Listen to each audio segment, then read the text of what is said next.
from Minis, we now switch to X30 Junior as it is time for race 9, heat 2 of X30 Junior.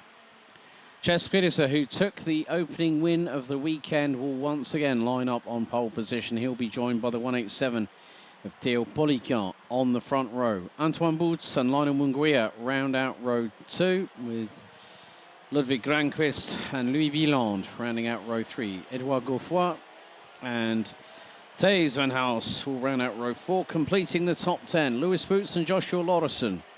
Lucas Pellizzari and Zoltan Goigny round out row 6, ahead of Linus Tysted and Charles van Kellecom. Gauthier Maquet and Trent van Malik round out row 8. Jules de Koen and Sash Duquet row 9. Isaac Zahiri and Len Gukman round out the top 20. With Dorian Grandjean, Adam Bourne, Mohamed El Bouzaki due to be on the grid, ahead of Matthias Mouche, Ronan Kamphaus and Gregory Korblicek, with the 113 from Germany showing great prowess, siding his way through the field in Heat 1 earlier on.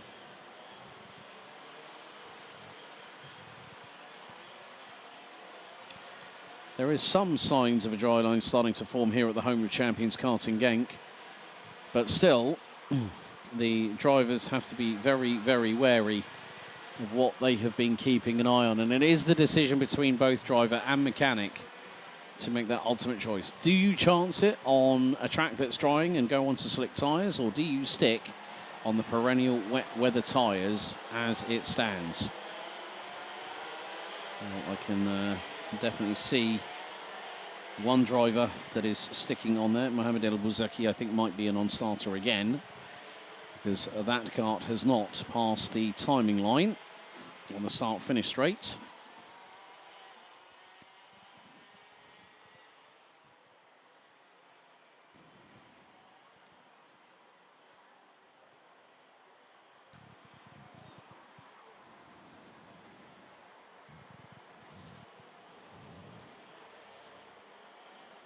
So once again, it will be 10 minutes plus an additional lap for these X30 Junior drivers.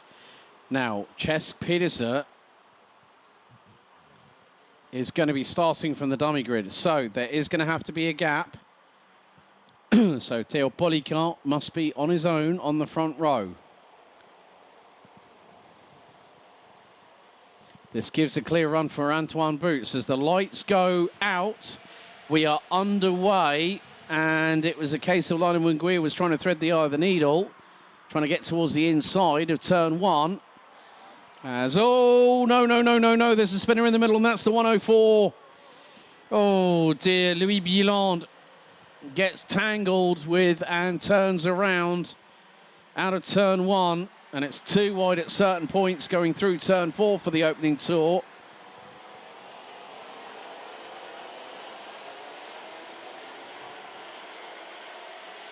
So Ches Pedersen has about 9 minutes and 20 seconds plus an additional lap to try and make his way through to the sharp end of the field. And we have seen the pace that he had in qualifying, as Theo Poliquin is going to lose out for second position. Lionel Munguia is leading the way, it seems, and makes his way down into turn number 10, as that'll be Ludwig Granqvist in second, who has to use the runoff area. He's not the only driver to do so. I think it might have been the 130 of possibly Lewis Boots, who was just trying to get the kart pointing in the right direction, but there's been dramas, and that is the 111.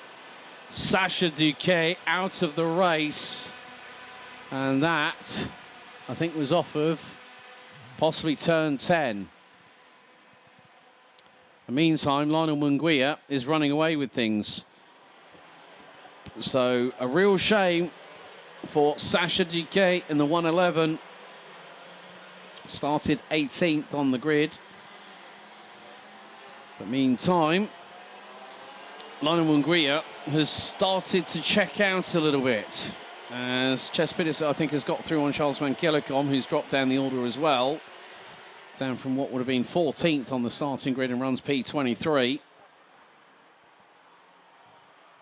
However, Lewis Boots has just got through on Theo Poliquin and takes away third from the Frenchman, but the two get into a bit of a tangle. I think they've got Antoine Boots right with them in the 103. And Polican gets forced a little bit deep into turn 10. He dives to the inside to retake fourth. And still they're at loggerheads.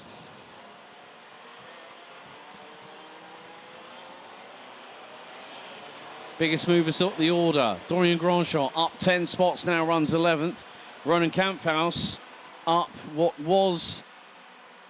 is now 14th. Gregory Korblicek is up to P15, who's diving to the inside. Is someone who's a bit brave, and there's more dramas. Oh no, Isaac Zahiri in the 169 CRG. The youngster from France is out of the race, I'm afraid. So 3 minutes down. We've already lost Sacha Duquet and Isaac Zahiri. So one from Belgium, one from France. Mathis Mouche is the last classified driver at the moment, as we've got a little bit of a spinner. Oh, watch it. That's the 149. Len Gerkman from Germany for KSL finds himself pointing inadvertently to the right-hand side of the, pointing directly at the apex of turn number 6. As there's more jockeying for position. And there's some people being rather careful. Some are just steamrolling in a little bit and trying to measure the fact that they can bring the momentum to the corner, but can they stop it in time? Munguia's got a lead of nearly 3.1 seconds ahead of Granquist. Boots in third, Godefroy fourth, Pelizari fifth, and then Theo Polican. Oh, they came to blows, and there's going to be 3 wide coming out of turn 1. And someone's going to make the best of it. Might be Taze Van House. But my goodness, 3 wide coming out of turn 1. I mean, that's precarious at the best of times. And you're having to stay off the runoff area so you don't pick up a 5-second time penalty as a direct correlation if you go off.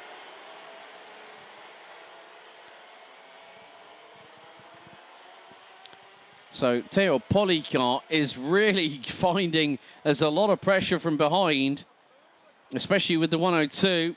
Lucas Pelizari doing a great job of just trying to keep that cart as wide as humanly possible.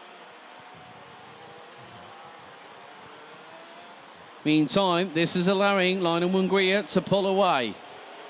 Ches Peterson now up into 17th position and climbing. And with everyone battling away in front, he's got a real opportunity to make more positional gains. He's got the likes of Trent van Melk, Sultan Goini in front of him. As we hit half-time in the race, Lionel Munguia now 3.9 seconds up the road from Granquist. Boots, Godefroy, Pelizari, Polican, Van House, Maquet, Antoine Boots.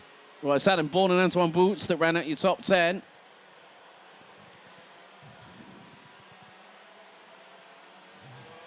And whilst people are fighting for position, there will be drivers like Ches Peterson who will look and go, right, they are battling away as, whoa, that was a launch and a half by Lucas Pelizari. Went deep into turn 5, pointed the cart straight, mashed the throttle pedal to the floor in the cart, and went rocketing into the distance.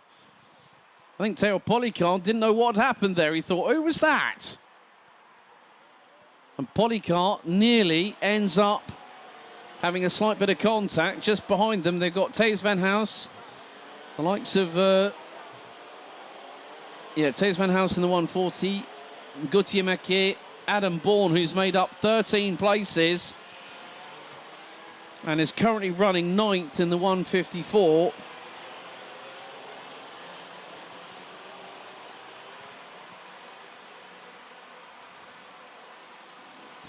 Also one of the drivers running under the MDL awning this weekend, as we've got 3.5 minutes to go. Plus an additional lap. Ches Peterson looking for position. He's got Ronan Kamphaus not too far in front of him, and then the likes of Dorian Grandchamp. Gregory Korblicek, the German, now up into 11th position, so 1 place away from the bottom part of the top 10 as Peterson wrestles with the Victory Lane Kart Republic chassis through turn 5.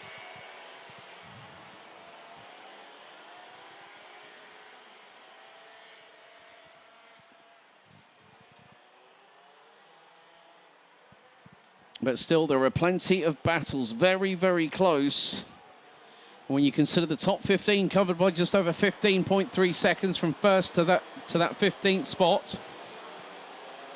As Korblicek looking to get past Antoine Boots, who might have Gauthier Maquet right in front. Korblicek might dive to the inside through into the penultimate corner, and there goes the German up the inside, but Antoine Boots will have the crisscross coming out of the final turn. Isaac Zairiri will get a post-race 5-second time penalty. Well, that's not really going to amount to anything because of the fact he retired on lap 2 out of sector number 3.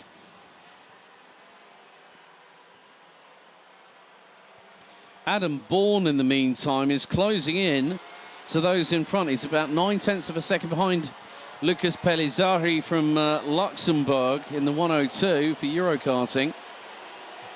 So Bourne having a great run, Korblicek also having a great run, and between the pair of them, they've made up 31 positions over the course of the last 8¼ minutes.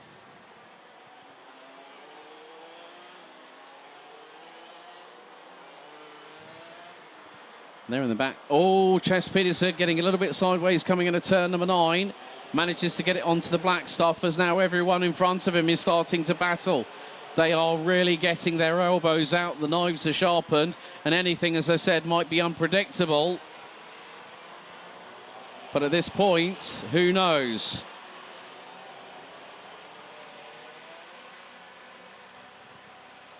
And there is the 154 with Adam Bourne. Now ahead of Lucas Pellizzari, up 17 positions. And again, oh, it's getting so close to being 3 wide out of turn number 3 just then.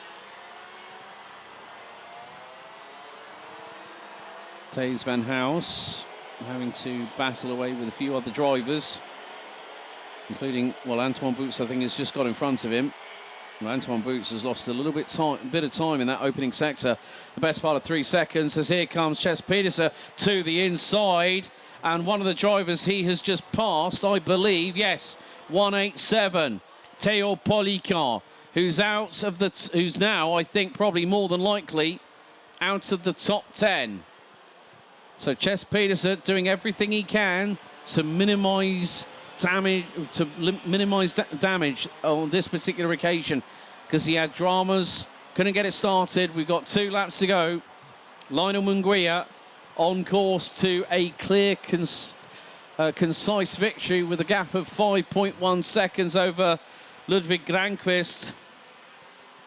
And Chess Peterson now is in the top 10. How many more places can he make up in the roundabout the next kilometre? That's going to be the key point here. As, oh, that's not what Korblicek wanted to do. Coming out of turn 3, Peterson looking for the run on the German. Can he get through at turn 5? The 113 does not let him pass, but Peterson will have the speed advantage going into turn 6 off of the Europalan. But at the moment, the German holds the racing line through 6, into 7, now into turn 8 for what will be the penultimate time of asking. I think Chess Peterson has an opportunity to be in the top 8 on the road come the end of this race, because we have around about 1.7 kilometres of racing left to go. Peterson to the inside of Korblicek through at turn 10. The German has to use the runoff area. And Peterson goes to the inside at turn 11.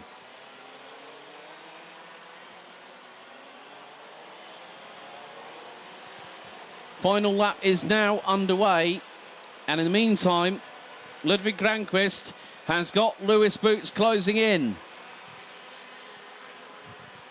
And this is for second position, because Lionel Munguia is 6.1 seconds up the road. And Chess Peterson has got through on Gregory Korblicek and now runs 9th.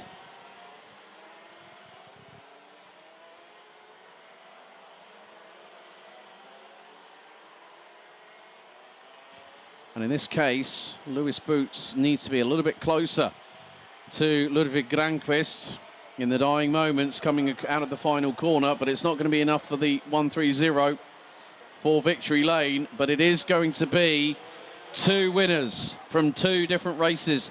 Ches Pedersen took the win in heat number 1, but it is going to be out of the final corner. Lionel Munguia will take the win here in heat 2, and it is by a country mile.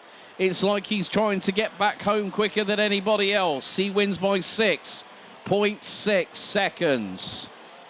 Ludwig Granqvist takes P2. Lewis Boots P3. Edouard Gouffoy, Adam Bourne with a great run for the youngster for MDL representing the UK. Not only went up 17 places, but picked up the fastest lap of the race, 1 minute 12.9, ahead of Lucas Pellizzari. Thijs van Huys at house, then Gautier Mekier and Ches Pedersen rounding out the top 9. Gregory Korbelicek also made his way from last to 10th after 10 laps of racing.